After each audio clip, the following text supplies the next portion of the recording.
크리스찬의 쉿 콰이어트 타임.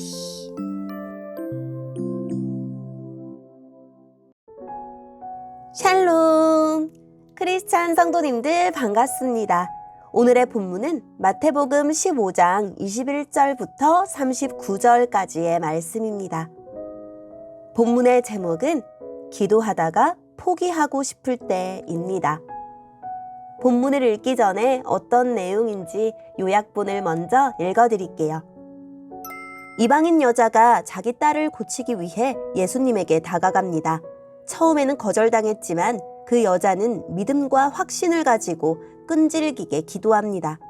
복음이 이방인에게 확장됩니다. 오늘의 본문 21절입니다. 예수님께서 그곳을 떠나 두로와 시돈 지방으로 가셨습니다. 그런데 그 지역에 사는 어떤 가나안 여자가 예수님에게 와서 소리쳤습니다. 주님, 다윗의 자손이여, 저를 불쌍히 생각하시고 도와주세요. 제 딸이 귀신 들려서 매우 고통받고 있습니다. 그러나 예수님께서는 그 여자에게 한마디도 대답하지 않으셨습니다. 제자들이 예수님께 와서 청했습니다. 저 여자를 돌려보내십시오. 우리를 따라다니면서 소리 지르고 있습니다. 예수님께서 대답하셨습니다. 나는 이스라엘 집에 잃어버린 양에게로만 보냄을 받았다. 그때 그 여자가 예수님께 와서 절을 하고 간청했습니다. 주님, 도와주십시오. 예수님께서 대답하셨습니다. 자기 자식의 빵을 집어서 개에게 던져주는 것은 옳지 않다. 그 여자가 대답했습니다.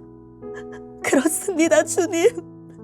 그러나 개라도 주인의 식탁에서 떨어진 음식 부스러기는 먹습니다. 그러자 예수님께서 말씀하셨습니다. 여자야, 너의 믿음이 크구나. 네가 원하는 대로 될 것이다. 바로 그때 그 여자의 딸이 나았습니다. 예수님께서는 그곳을 떠나 갈릴리 호숫가로 가셨습니다. 그리고 산 위에 올라가서 앉으셨습니다. 그러자 많은 사람들이 예수님께 왔습니다. 다리를 저는 사람, 걷지 못하는 사람, 보지 못하는 사람, 말 못하는 사람, 그 밖에 많은 병자들을 데리고 왔습니다. 이들은 병자들을 예수님의 발 앞에 두었고 예수님께서는 이들을 고쳐주셨습니다.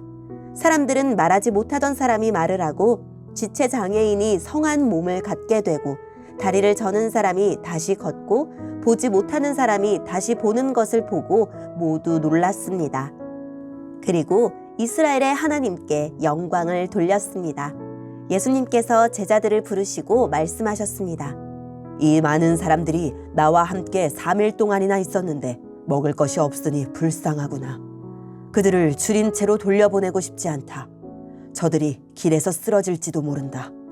제자들이 예수님께 물었습니다. 여기는 빈들인데 이처럼 많은 사람들을 배불리 먹을 만한 빵을 어디서 구하겠습니까? 예수님께서 물으셨습니다. 너희가 빵을 얼마나 가지고 있느냐? 그들이 대답했습니다. 7개입니다. 그리고 작은 생선 몇 마리가 있습니다. 예수님께서는 사람들에게 바닥에 앉으라고 지시하셨습니다. 7개의 빵과 생선을 들고 감사 기도를 드린 후 예수님께서는 이것을 나누어 제자들에게 주셨습니다. 제자들은 그것을 사람들에게 주었습니다. 모든 사람들이 먹고 배가 불렀습니다. 제자들이 남은 빵 조각을 거두어 드리니 7개의 커다란 광주리에 가득 찼습니다. 먹은 사람들은 모두 4,000명이었습니다. 이는 여자와 어린아이를 계산하지 않은 수입니다. 예수님께서 사람들을 돌려보내시고 배를 타고 마가단이라는 곳으로 가셨습니다. 아멘. 오늘의 본문을 통해 이해할 수 있는 부분은 무엇일까요?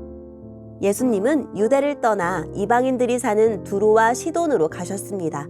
가나안 여자는 예수님을 보자마자 예수님에게 다가갑니다. 귀신 들려 고통받는 자기 딸을 고쳐달라고 기도합니다. 하지만 예수님은 아무 대답도 하지 않으십니다. 예수님은 먼저 믿음을 잃어버린 이스라엘의 복음을 전하시고 점차 이 복음을 온 유대와 사마리아와 땅 끝까지 전하고자 하셨습니다. 그런데도 예수님은 의도적으로 두로와 시돈에 들어가셔서 이방 사람들을 만나십니다. 가나안 여자는 다시 소리를 지르며 예수님을 찾습니다. 예수님의 무심한 반응에 상처받고 포기할 법도 하지만 예수님을 끝까지 신뢰합니다. 심지어 예수님은 그 여자를 유대인들이 부정하게 여기는 개로 빗대어 말씀하시지만 그 여자는 자신을 한없이 낮추고 주님을 향한 믿음만을 드높입니다. 예수님은 그 큰 믿음을 보시고 응답하십니다. 예수님은 사람들의 텅 빈 곳을 복음으로 채우십니다. 아픈 자는 고쳐주시고 배고픈 자들에게는 빵과 생선을 주시면서 외적인 필요와 내적인 평화를 모두 선물하십니다. 오늘의 본문을 통해 알 수 있는 우리 예수님은 어떤 분일까요? 선민의식에 빠진 유대인들이 이방인을 경멸하여 부르는 개로 여인을 칭하십니다. 유대인들 중에서는 찾을 수 없는 이방 여인의 믿음을 세상에 보이시려고 의도적으로 온당치 않게 대하신 듯합니다. 우리 믿음이 관념이 아닌 행동이 되도록 주께서 우리를 수치의 자리로 낮추실 때 어떻게 반응합니까? 여인의 믿음을 극찬하시며 즉시 딸을 고쳐주십니다. 여인은 예수님의 사역 범위가 이스라엘로 한정되어 있을지언정 그 능력은 한정되지 않고 흘러넘칠 것을 확신하며 부스러기 은혜를 간청합니다. 믿음은 주님의 뜻을 고정된 운명으로 수용하는 게 아니라 인격적인 그분의 마음에 호소하는 것입니다. 오병이어 기적으로 유대인들을 먹이셨던 것과 동일하게 칠병이어 기적으로 이방인들을 먹이십니다. 비록 지금은 이스라엘 집에 잃어버린 양을 먼저 부르고 계시지만 장차 메시아의 나라에서는 유대인과 이방인 할 것 없이 모든 하나님의 자녀가 천국 잔치에서 둘러앉을 것을 보이십니다. 오늘의 본문의 통해 우리에게 주시는 교훈은 무엇일까요? 가나안 여자의 마음에는 고통당하는 딸과 그를 고쳐주실 수 있는 예수님밖에 없습니다. 그래서 이방 여자라는 신분을 잊었고 군중과 제자들의 책망하는 시선도 부끄럽지 않았고 예수님의 모욕적인 말도 모두 품을 수 있었습니다. 천국은 그처럼 간절히 원하고 믿음으로 침노하는 사람에게 임할 것입니다. 오늘의 본문을 통해 각자에게 주시는 성령 하나님의 음성에 귀를 기울이며 살아계신 하나님, 우리의 광야길에 늘 동행하시면서 우리의 필요에 더 먼저 관심을 기울이시니 감사합니다 라고 고백하고 오늘도 말씀을 붙들고 승리하는 하루를 보냅시다. 여기까지 크리스찬의 쉿 콰이어트 타임 이었습니다.